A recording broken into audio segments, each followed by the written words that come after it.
Chapter 14 in your textbook is the point at which we look at some of the intellectual underpinning of some of the language of rights and freedom and things like that that we looked at in Chapter 13 and that we'll look at in subsequent chapters.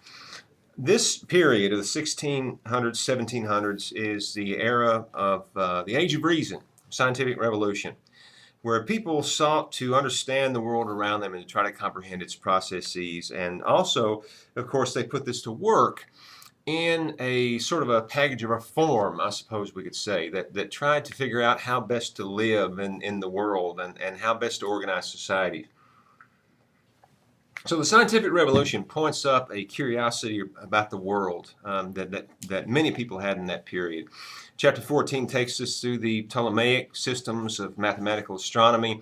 Of course, what your textbook doesn't say, but Western Europe appropriated these from the Muslims, actually, which had them first and for a lot longer.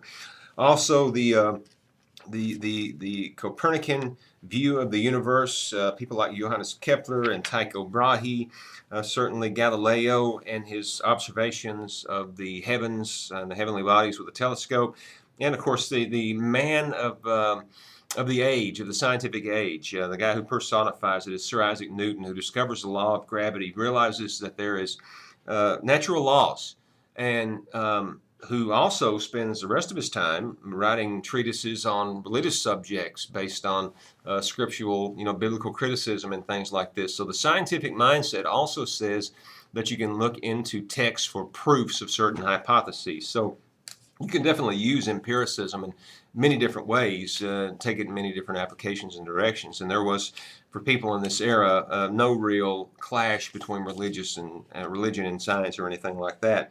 And of course, Newton is the guy who understood the law of gravity, who realized that there are natural laws. And along with that, of course, here's the other part of the corollary, and that is that if there are natural laws, there are also natural rights. And that becomes a very, very influential and important aspect of the scientific revolution. So people like Francis Bacon and Sir Isaac Newton and Descartes and many others talk about how the human knowledge could produce useful results and could be enlisted, as it says on page 352, to support and to improve the human condition. And certainly it has an application in societies as well. When we get to page 356 and 357, we see two comparisons of political philosophies. Thomas Hobbes is a man who believed that people in their natural state are really subject to enmity, competition, diffidence, perpetual quarreling, every man against every man. In other words, people are motivated by self-interest, by selfishness, and therefore, Hobbes said in his very influential book published in 1651 called Leviathan, that people need a strong state, a strong ruler, a strong sovereign to cut down upon people's natural base instincts and impulses. That absolute authority is important, that laws, that regulation, that legal contracts, legal things that get people to set aside their personal rights and liberties for the good of the whole community are important.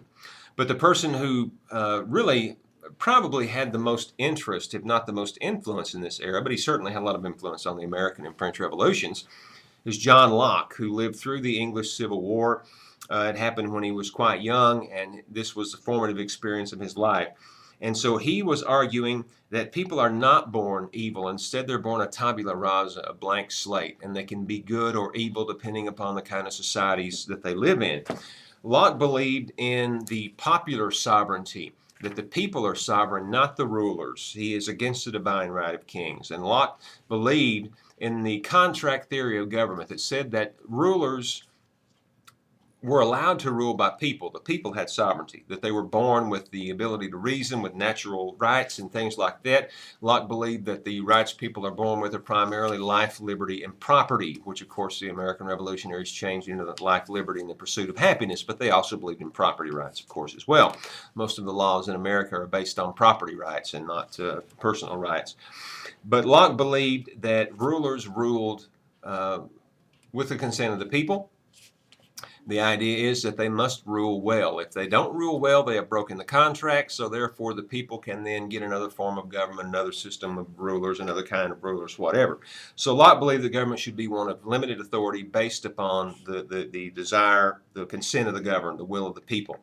Locke also believed that people were not necessarily perfectible, but they were improvable through education and through better societies and things like this. So that is on 357 and 358. Again, very influential. So this had powerful social implications, and this was dangerous stuff, because if you believe in popular sovereignty and the perfectibility of human beings, or at least their potential for improvement, if you believe that rulers can be overturned if they do not respect people's rights, then that's dangerous. That's revolutionary stuff.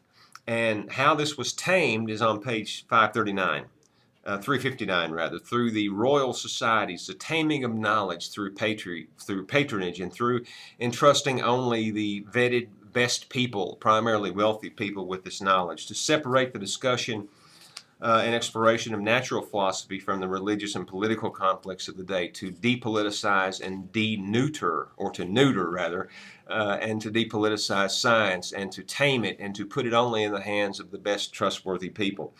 So this is the basis for the taming of knowledge through the royal societies of various kinds in the era. Really attempt to keep knowledge out of the hands of commoners who might use it in destructive and dangerous ways. Of course, now, women were not given a place in this scientific circle. Many women in this period had to publish under pen names, like the French novelist George Sand, for example. So women were not allowed entree into these societies, into these scientific societies. They were not trusted, with this kind of knowledge. And a lot of people had problems with this kind of knowledge too. Take, for example, the case of Galileo and Blaise Pascal, who sought to try to unify science and religion. But there was, on the popular level, a lot of continuing superstition. This is most pungently shown on 363 with the idea of the witch hunts between 1400 and 1700. There was an estimated 70 to 100,000 people that were put to death for witchcraft.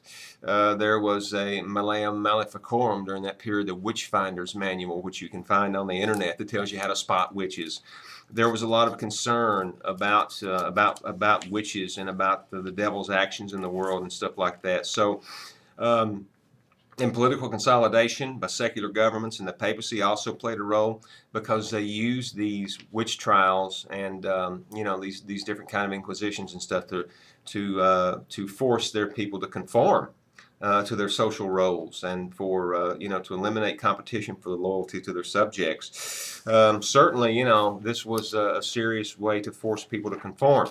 Of course, the scientific world view and the great amount of faith in human reason also led to the religion of deism, which it doesn't mention by name here, but it comes in later. Deism is a belief in God as an impersonal force, as a great clockmaker that creates the universe and winds it up, sets it in motion, and steps back. So in other words, God is not directly involved in human affairs. That is where the characterization of God as providence or something like that comes in, as an impersonal force. But of course, they still believed in God, and they believed that God gave people the capacity of human reason to figure out how best to live and how best to get along in the world. So we will see the application of these ideas in the future when we get to the American and the French revolutions. And that takes us, of course, up into chapter 15, which I will deal with in a subsequent lecture.